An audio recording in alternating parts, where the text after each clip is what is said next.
Hello guys, welcome to CheckPate. So today we are with new topic interior of the earth and ये हमारी DSSB series की 9th video है। जो हमारी series है ये पूरी कम्प्लीटली TGT SST DSSB को डिवोटेड है और हम इस सीरीज में कोशिश करेंगे कि आपका कंप्लीट सिलेबस कराएं TGT SST पार्ट 2। और अगर आपको हमारी वीडियो हेल्पिंग लग रही है, आपको पसंद आ रही है, तो प्लीज़ लाइक सब्सक्राइब और हमारे साथ जुड़े रहें आगे की वीडियोस के लिए। सो स्टार्ट करते हैं अपने topic interior of the earth question number first के साथ। Question number 1, which of the following is not matched correctly. So हमें यहाँ पे देखना है कि कौन सा जो ऑप्शन है वो करेक्टली मैच नहीं है। ऑप्शन ए लिथोस्फीयर, लिथोस्फीयर को मैच किया गया है the outer portion of the earth including the crust. It is absolutely correct. जो लिथोस्फीयर होता है वो जो हमारी आउटर जो अर्थ है या हम सॉलिड पार्ट ऑफ अर्थ या रॉक्स बोलेंगे, including crust, in fact including upper mantle also. Upper mantle जो कि एस्थीनोस्फीयर के ऊपर वाला पार्ट होता है। ठीक है, नाउ वी कम टू एस्थीनोस्फीयर। एस्थीनोस्फीयर क्या होता है? ये मेंटल का अपर वाला पार्ट होता है जो कि लिक्विड स्टेट में है। ठीक है, 100 किलोमीटर से 400 किलोमीटर के बीच में होता है। ये part of earth lower mental, ये इनकरेक्ट है। ठीक है, ये करेक्ट नहीं है क्योंकि ये लोअर मेंटल नहीं होगा, ये अपर मेंटल वाला पार्ट होता है। ठीक है, सो सीमा ये फिर करेक्टली मैच ही होंगी। सीमा ये जो कि ओशनिक क्रस्ट होती है और सियाल जो कि कॉन्टिनेंटल क्रस्ट होती है। ओके, एक बार हम फैक्ट भी चेक करते हैं। देखो, जैसे कि एब्रीविएशन है ये सीमा, तो ये होता है सिलिका और मैग्नीशियम। ठीक है, जो कि हमारी ओशनिक क्रस्ट के लिए है, क्योंकि जो हमारी ओशनिक क्रस्ट है वो मेनली सिलिका और मैग्नीशियम से बनी है। इसी तरीके से ये एब्रीविएशन है सिलिका और एल्यूमिनियम। जो हमारी कॉन्टिनेंटल क्रस्ट है वो सिलिका और एल्यूमिनियम से बनी है। ठीक है, next question, question number 2। Question number 2 की तरफ चलते हैं। Consider the following statements. Statement first says, granite is an intrusive igneous rock which has large grains. So it is absolutely correct. Granite एक इंट्रूसिव इग्नियस रॉक होती है और उसके क्या होते हैं? लार्ज ग्रेन्स होते हैं। क्योंकि जो इंट्रूसिव इग्नियस रॉक होती है वो क्या होती है? जो इनसाइड जो क्रस्ट कह सकते हैं हम कि डीप इनसाइड द क्रस्ट, जब मैग्मा ठंडा हो जाता है और वहीं पे रॉक जो फॉर्म होती है वो होती है इंट्रूसिव इग्नियस रॉक। और हमें पता है कि ग्रेनाइट ऐसे ही बनती है, और क्योंकि वो अंदर ठंडी होती है, अंदर कूल डाउन होती है, तो उसे कूल डाउन होने में क्या लगता है? टाइम लगता है। इसलिए जो ग्रेन्स होते हैं वो लार्ज होते हैं, वो फाइन नहीं होते। जैसे कि बेसाल्ट है। ठीक है, बेसाल्ट क्या है? वो एक्सट्रूसिव है, एक्सट्रूसिव है, बाहर बनती है, इसलिए वो फाइन ग्रेन्स होते हैं। तो ये बिल्कुल करेक्ट है। स्टेटमेंट सेकेंड, ग्राइंडिंग स्टोन्स जो to prepare paste powder of spices and grains are made of granite. तो ये बिल्कुल ठीक है। जो भी हम देखते हैं हमारे पीसने वगैरह के लिए या ग्राइंडिंग के लिए जो स्टोन्स यूज होते हैं वो ग्रेनाइट के बने होते हैं। ठीक है, तो दोनों स्टेटमेंट ठीक हो जाती हैं। We will go to option number 3, both first and second. Okay, fact check के लिए देखिए, जो ग्रेनाइट है is an example of such a rock. ठीक है, जो कि ग्राइंडिंग और स्टोन्स में काम आता है। एंड ये क्या है? इंट्रूसिव इग्नियस रॉक्स है, कूल डाउन स्लोली होता है, इसीलिए क्या बनते हैं? लार्ज ग्रेन्स बनते हैं। ओके, सो क्लियर है। चलते हैं नेक्स्ट क्वेश्चन की तरफ। Question number 3, identify the pair which is not matched correctly. हमें आइडेंटिफाई करना है पेयर जो कि करेक्टली मैच नहीं है। यहाँ पे कुछ रॉक्स दी हुई हैं और वो किन रॉक्स में फिर बाद में फॉर्म हो जाती हैं वो सामने दी हुई है। तो कोई एक है जो कि करेक्टली मैच नहीं है। देखते हैं, क्ले और शेल। तो ये स्लेट में चेंज होती है, इट इज एब्सोल्युटली करेक्ट है ना। जो क्ले है और शेल है ये दोनों ही क्या है? सेडिमेंट्री रॉक्स हैं। और ये किस में चेंज हो जाती है? स्लेट में, जो कि मेटामॉर्फिक रॉक है। लाइमस्टोन, लाइमस्टोन जो है उसकी बात अगर हम करें तो ये भी सेडिमेंट्री रॉक है और ये चेंज होती है मार्बल में। It is also correct. Sandstone की बात करें तो ये भी क्या है? सेडिमेंट्री रॉक है, लेकिन ये चेंज होती है किसमें? क्वार्टजाइट में। ये डियोराइट में चेंज नहीं होती। डियोराइट अपने आप में ही इग्नियस रॉक है। ठीक है, ये मेटामॉर्फिक रॉक नहीं है। हमें पता है ना कि इग्नियस या फिर sedimentary rocks due to great heat and pressure metamorphic rock में चेंज होती हैं। तो ये गलत हो जाएगा हमारा ऑप्शन। अगर हम ग्रेनाइट की बात करें तो यस, ग्रेनाइट चेंज होती है किसमें, नाइस में। और बेसाल्ट की बात करें तो बेसाल्ट चेंज होती है एम्फीबोलाइट में। ये सभी करेक्ट है, ठीक है, ये करेक्ट नहीं है। Okay, come to next question. Question number 4, the thinnest layer of the earth is. जो अर्थ की थिनेस्ट लेयर है, which one is, crust, mantle, core और रॉक। तो थिनेस्ट लेयर जो है अर्थ की वो है क्रस्ट, ठीक है। थिनेस्ट लेयर क्रस्ट है। क्रस्ट की अगर हम बात करते हैं तो जो क्रस्ट है अगर हम देखें तो ये कॉन्टिनेंटल जो मासेस हैं हमारे वहां पर डीप है 35 किलोमीटर तक। और अगर हम ओशंस की बात करें, ओशन फ्लोर पर ये डीप जो है वो है 5 किलोमीटर तक, ठीक है। और ये थिनेस्ट है, क्योंकि अगर हम मेंटल की बात करें तो वो 2900 किलोमीटर तक जाती है। और उसके बाद कोर की बात करें तो जितना हमारी अर्थ की रेडियस है 6000 समथिंग किलोमीटर, ये वहां तक जाती है। Okay, so come to next question. Question number 5, which of the following layers of the earth is believed to have the heaviest mineral materials of highest density?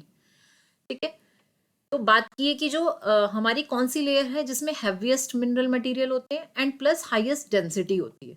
Option A central core, option B mantle, option C crust, या option D की बात करें तो both 1 and 2।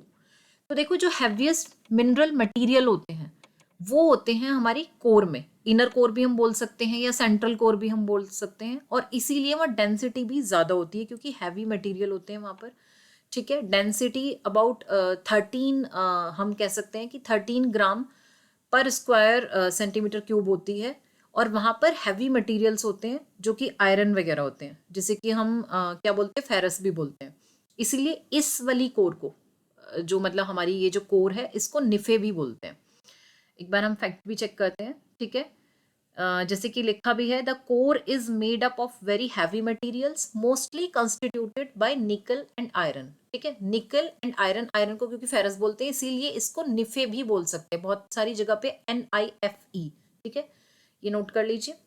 And हाँ, yes, यहाँ पर mention भी है, it is sometimes referred to as the NiFe layer. Okay, come to next question. Question number 6, which of the following statement is true, ठीक है। सो 3 स्टेटमेंट रॉन्ग है और कोई एक स्टेटमेंट ठीक है। We have to find that one. The whole core is in solid state, no it is not absolutely correct. The whole core is in molten state, ये भी गलत हो जाती है। The outer core is in a solid state and the inner core in a molten state, ये भी गलत हो जाती है। The outer core is in molten state and the inner core in a solid state। तो ये statement ठीक है क्योंकि जो आउटर कोर है हमारी वो कैसी है, वो लिक्विड स्टेट में है। और जो इनर कोर है वो एकदम डेंस है, ठीक है, और वो क्या है, सॉलिड स्टेट में है। तो ये एक बार हम ये भी देखेंगे डायग्राम, ठीक है। ये हमारी कोर है, ये यहाँ तक ये मेंटल है 2900 किलोमीटर तक, 2900 किलोमीटर से लेके और जहाँ तक ये रेडियस ये पूरा है 6000।